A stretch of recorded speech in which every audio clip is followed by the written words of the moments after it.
put in because of the new warehouses and small manufacturing that's going to be put right there on Sandy and 181st. You know where the call center is? They're going to be continuing building behind. So there will be all new building there. So that's what's going around. So if anyone's ever interested, we do send out the information. Whenever anyone does this, we get all the blueprints. I mean, we know where every bathroom is in mowing if anyone is interested. You know, so if you're interested in knowing what's being built and want to look at that, make sure you put yourself on the email list. Our next issue is going to be kind of a little bit of a history. Last October, this was brought up as an issue that we had in our meeting, and we had approached the Sanctuary Church. Well, it's called the Sanctuary, and it's done by the, I never can pronounce their name, the church's name. Anawim Church has been doing an outreach to the homeless on 196th and Gleason. And we had just noticed as a neighborhood a lot of different issues had kind of come up. So in the October minutes, you can see that that's what was discussed. It kind of snowballed into not just, it wasn't really an issue just about the homeless, because all of us agree that's an issue and we all are searching for solutions to help. But it came down to why we're having this meeting is we have one place that seemed like there was a lot of trouble happening. And Kurt, do you want me to go into some of the complaints or just talk about kind of what you're doing? Huh? So, hi. Just my name is Duran Guyette, my wife Denise. We bought Scott and Gary's house. That's the house that butts the switching gate that butts right to the sanctuary. They moved to Roseburg. They had to. Scott had a lot of issues with that before they made some changes. I don't know exactly what all they were, but we would not buy the house because of those issues. Those issues got resolved and we have since bought the house. We have not had any issues since. Just the one. There was somebody got up on our cardboard. See, they threw a tennis shoe up on the cardboard. Yeah. The problem was, just right there, is that for a while last summer, and there was a lot of problems all the way up to probably January. Oh yeah. Some problems. The concerns of what I've understood from neighbors is we're going now into summer again, and the lack of, of stability there and volunteers and structure and rules. Some really scary things were going, and we're concerned. A lot of neighbors have brought up concern. Okay, are we going back into summer now? Has anybody addressed the business or the property next to the sanctuary? It used to be a snow pad. It's called the annex. It's all together, all the same issue. Okay. All the same issue.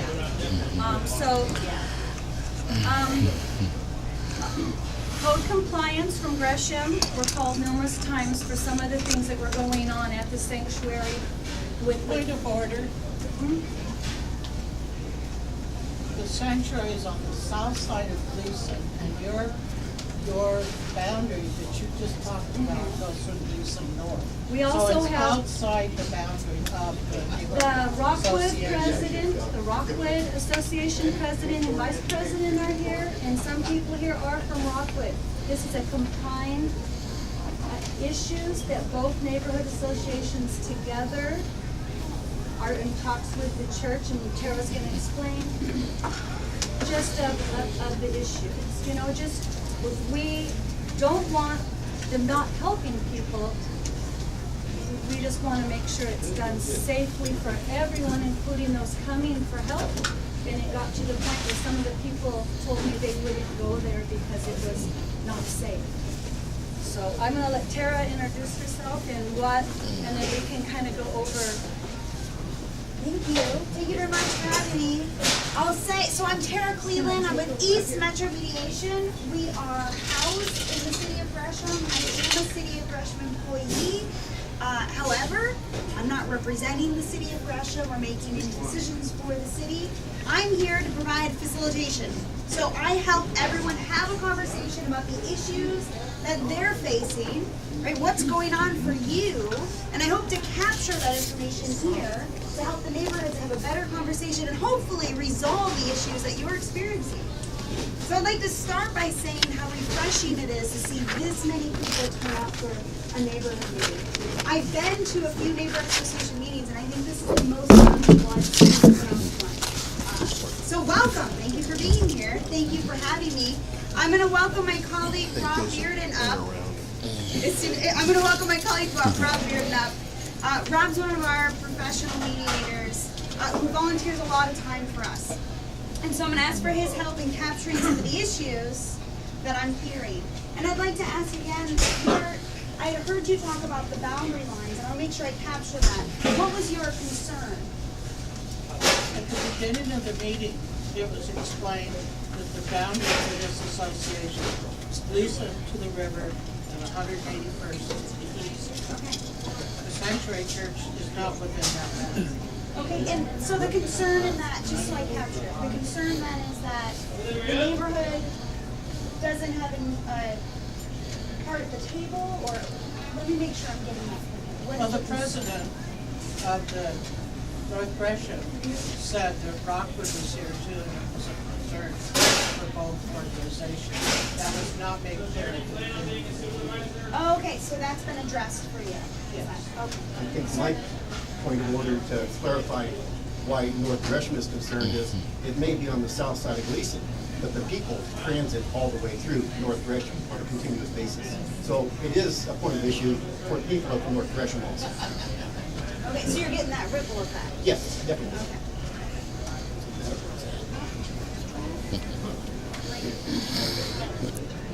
Okay, so let's start hearing about it. So I'm hearing one of that there's the transients are affecting you. Well, they are to a degree. I mean, I have noticed, maybe it's because it's seasonal, but, and I'm the first to go ahead and say, I may not be a bleeding liberal, but I know people need a place to stay, and they need a place to clean up. Okay, I'm all for that. So does my family, and they need a safe place to stay and a safe place to be. If I'm out doing my yard, I have walked into my garage and found people standing there saying, oh, I'm looking for cans and bottles. Do you have any?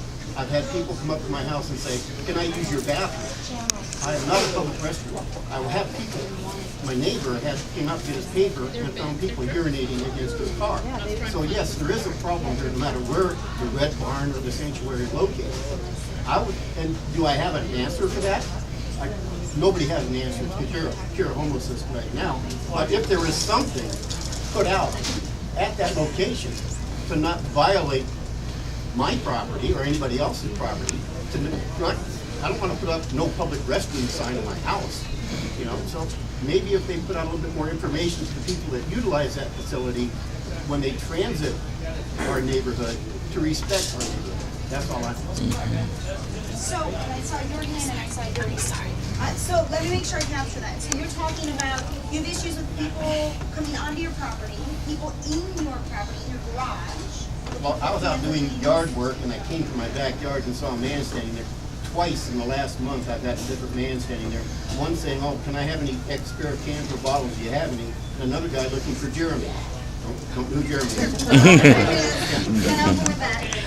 So you're concerned that if feeling safe in the neighborhood. I can't stop people from transiting through the neighborhood. That's fine. That's a public way. But I do have boundaries. Okay, trespassing is another one that I heard. I think the main problem with homelessness is the rents are too high.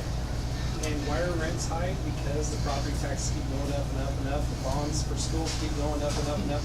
Like we have these endless freaking pockets. And it's just insane. You know, I don't know. Is there any millionaires in here that came out of the school system? I mean, come on, how much do they really need to dump into these schools? They're freaking money pit. I'm sick and tired of it. You know, you see all these homeless people out there, you know, right? I mean, the rents, minimum house anymore is $1,200 a month. And why? Because the bonds keep going up and up and up. I mean, it's all about income and how it goes. So I'm hearing you say that there's a realistic problem for homelessness in Yeah, this and area, is that another right? thing that they tacked on in Gresham was that stupid landlord license fee. You know, where does that go? It gets passed on to the renter. And so, are you having an issue with this particular situation? Are you having an issue with the issue with the church and No, the I just like to transients get in the rid area? of problems to solve situations that are bad problems. And I think the city's same way. It's people keep voting for the schools over and over and over. And show me one millionaire that came out of the high school system. One in this room. Is there any? Not one. So duly noted, so it's not, that's a system concern, right? It's noted that the problem. that's concern. Yeah. Is there something that you'd like to add to today's conversation? Stop voting for the schools and make them live within their damn means. You know, I have a budget in my house. They need to stick with the budget. You know, I'm not acting it's just ridiculous. So that's a note. Thank you for your input. You're next. So please tell me what you yourself have experienced. Our home is across Lisa, pretty much, it's a side street, pretty much across from the church. So we see what's going on. One thing we see is that nothing's being regulated. Come on in. Who's in charge? There's a pastor there, but he brings the guys in, it's free reign. They camp illegally on the property. We see them camping under tarps. They urinate on the buildings. We watch them. We see this. They watch our house. They watch us. I found syringes in my backyard, which means they had to climb up some trees, get into my backyard, hide in a back corner. So I want to, you're telling me a lot of different issues. I'll make sure to capture them all. So I heard there's a concern about who's in charge. And that's because you see people camping, people on The main pastor apparently goes on long trips. He's been gone for, I don't know, 2 years now. been sick. Things get. He's been ill. Last October, it was reported he was very, very ill. Well, on But his he lives in website, St. John's. He says he's in California. He lives in St. John's. He's in Oregon. Let's talk. So it sounds like you want to make sure that someone has some structure to the program. Because he's trying to help the homeless, but they come in for him to eat and food and so forth. But then what happens? They camp out, they stay overnight. We have fights on our street. We've had fights in front of our house. I've had my son and his wife and baby pull up and pick up my grandson and a babysitter. They can't get out of the car. Because I've got a lady wrapped in a blanket who I was told was naked, fighting with a man in front of my driveway. So it's like, who is watching? Who is, we've got mentally ill people that he says on his website that he ministers to. Who has the credentials? Who has the ability to take care of the situations that arise? Because they're taking their fights and everything, whatever their arguments are, and they're bringing it out into the community. You've got a school and you've got a park on the other side of the fence. What's happening there at the school, I understand, is they're calling it money. The kids are seeing things that they shouldn't see on the other side of the fence.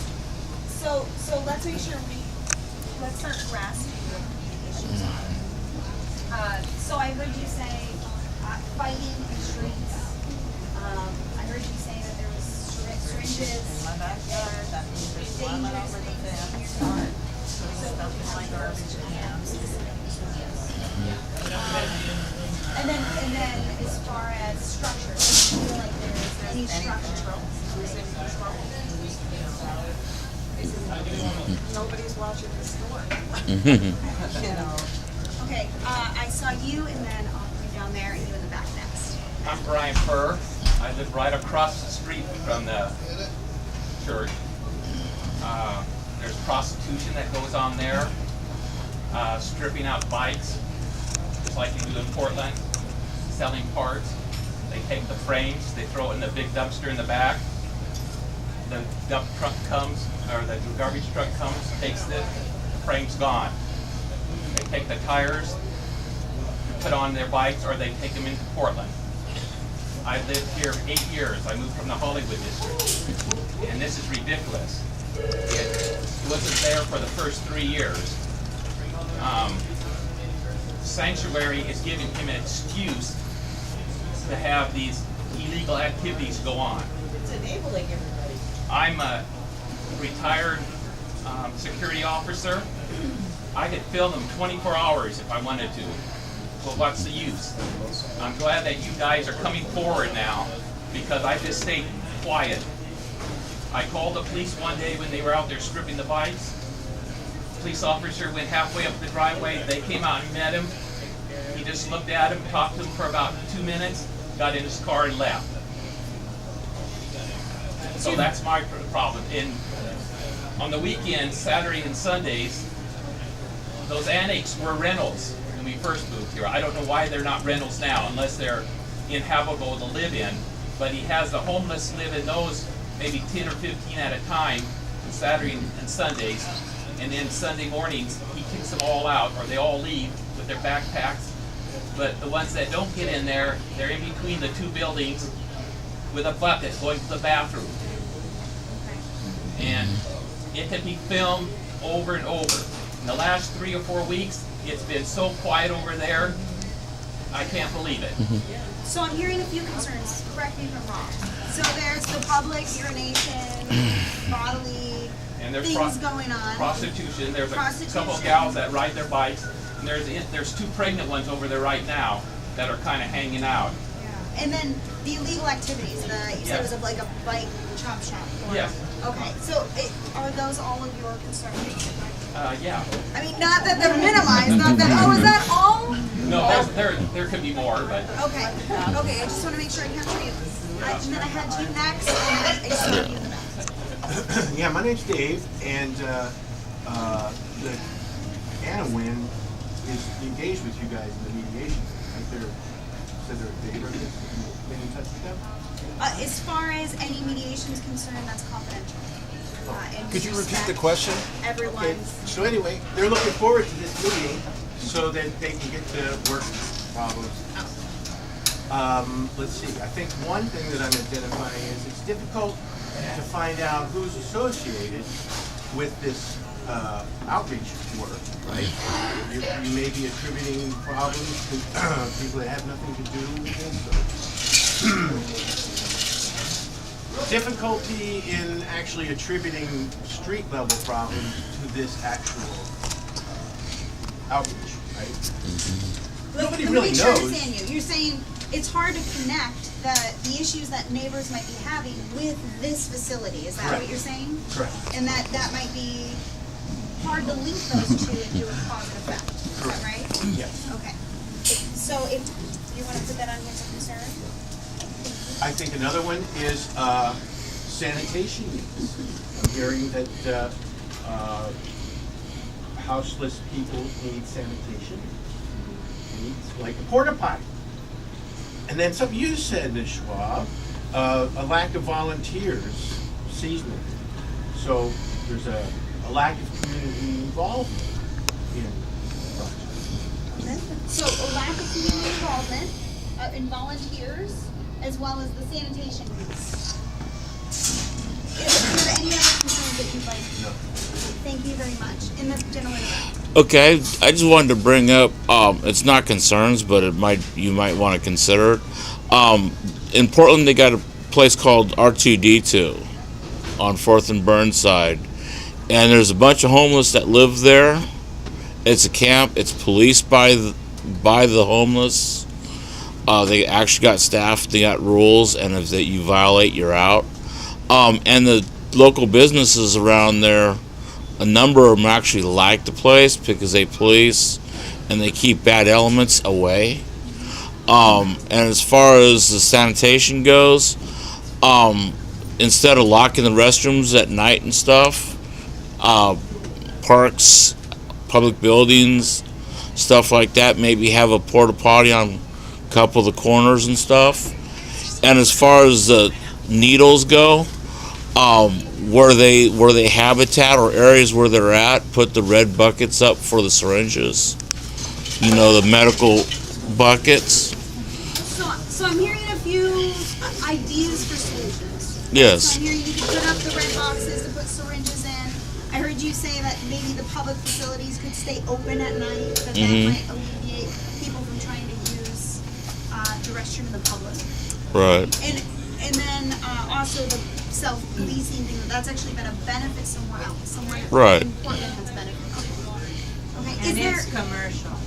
I'm sorry? It's commercial district in town. That's a commercial use, not commercial. And that's the difference then for you is This is residential. Mhm. In a school nearby.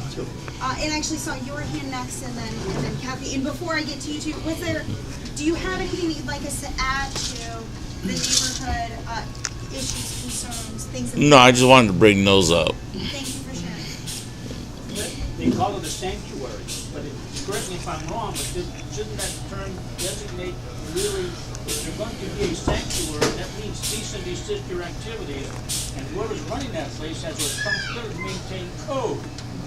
If they're gonna let people onto that property, they have to make sure that if they are not maintaining sanitation, they gotta get them out of there.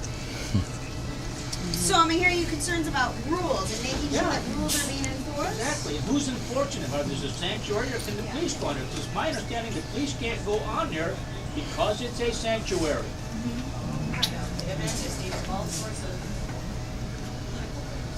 Kathy? I think just my concern too, when I last October was trying to get just a panel together just to talk about the homeless issue and what did we have available to help. It wasn't, and the times I went numerous times there looking for someone who was in charge, who wasn't, who was actually part of the ministry. And the times I was there, the things that I saw going on, where it wasn't even safe for there was not safety for those coming looking for help. One of the things my concern is, a lot of our homeless, can't find places to live because of mental illness, or they are on the sexual predator list. I talked to Fairview Police because it's around Salish Ponds. There's a place where a lot of people camp. And they're coming in to the Fairview Police Department, registering as sex offenders, saying that they're sleeping either at the Salish Ponds area or they're sleeping at the sanctuary. And we have this ministry with the school and the children playing basketball right behind, and children right across the street on either side. And I have been there when sexual activity right in the open in the middle of the day while I was looking for somebody to talk to was going on, and I was told by this other lady who was getting help, oh, he does that all the time, and as he was watching children.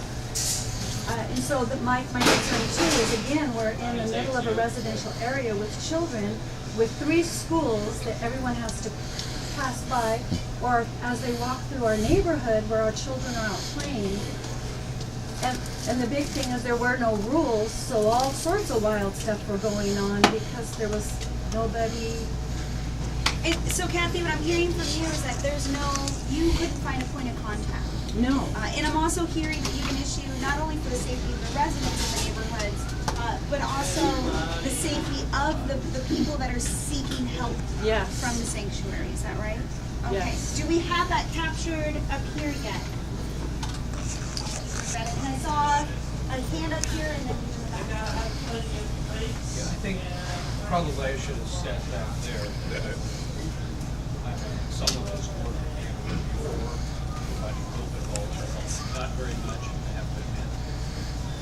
I am encouraged by the fact that what I'm hearing from a lot of you isn't necessarily that people aren't gonna go.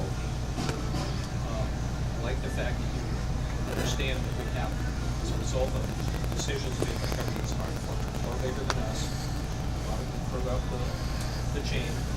We have a lot of mentally ill people on the streets. We have a lot of alcoholics on the streets. We have a lot of drug users on the streets. And there's a real mix of those kind of people that are not only inhabiting Antelope and Sanctuary, but they're also located in Central Gresham. They're located in Northeast Portland. They're located downtown. they were everywhere now. And we really, as a society, need to work very hard to try to see if there's some kind of solution that can be brought to bear on this subject. But until that problem is solved, a lot of great minds are working to try to figure out what to do here and haven't come up with the best solution for the world. I think there's some things that we need to focus on that would make things a lot better. Where my wife works and runs the First Baptist Church warming shelter on Monday afternoons. We deal with anywhere from 30 to 50 homeless people every Monday afternoon. So we light snacks in the afternoon and a meal at 5 o'clock. It gives them a place to get out of the cold and the weather, and it's open from November through March. It is now closed. A lot of the same people that you get at Amway are people that come down and visit us. The term sanctuary was used as they thought that that could prevent the police from doing anything. That's not the case at all. That is simply the name of the church area. It's nothing more than a name. There's no legal status to the term sanctuary. Please understand that. Where we have had far less problems, and it's not without any problems. There are a few neighbors around the First Baptist Church that have mentioned that they don't like to see these people there because they go through the cemetery and cause problems occasionally. But by and large, we don't experience any of the things, very few of the things that you're seeing around sanctuary. And it's, I think, largely because there is, as you've already pointed out, a lack of strong leadership there and getting the word of looking for regulations that are enforced. I'll let my wife share the code of conduct that we have at First Baptist Church Gresham. People get kicked out of there occasionally, and then if they do it a couple of times, they're kicked out for the entire season. Now, one of the things that we would like to see a lot more of, but we don't get, is we don't get a response from the City of Gresham Police Department when we have a incident. There have been 3 times this entire winter when we had somebody out of hand. He was really high, or he was drunk, and he was obnoxious, and he was threatening, and we wanted him out of there. And fortunately, my wife has recruited a lot of men to work at our facility, so they were able to get them out of there. But when calling the police department is a non-event for a response, basically, for this. And I think especially at Anawim, where there isn't quite as much adult supervision, there needs to be a lot, take this back to the city, if there are any city people are here, there needs to be a lot better response from the police department to protect the neighborhood and what's going on there. Can I make a really quick comment on that aspect alone? Sure. I know someone who works with them. They told me that one of the reasons we have a low response from the police department is they are overwhelmed with gang activity. There are over 100 documented gangs in Gresham alone, and they are overwhelmed with gang activity. So unless there's violence involved and bloodshed or property damage, you're not going to get to the top of the list. That's a very sad statistic, and I don't doubt that that's probably the case. All of us have been reading Oregonian or online and hearing what's going on over on 62nd is very tragic. All the gang activity going on. There has been violence and there has been bloodshed, and I think that that needs to be brought up and it needs to be shown to the public in this neighborhood what has been happening. We live right across the street as well. But if you've got a sexual predator that is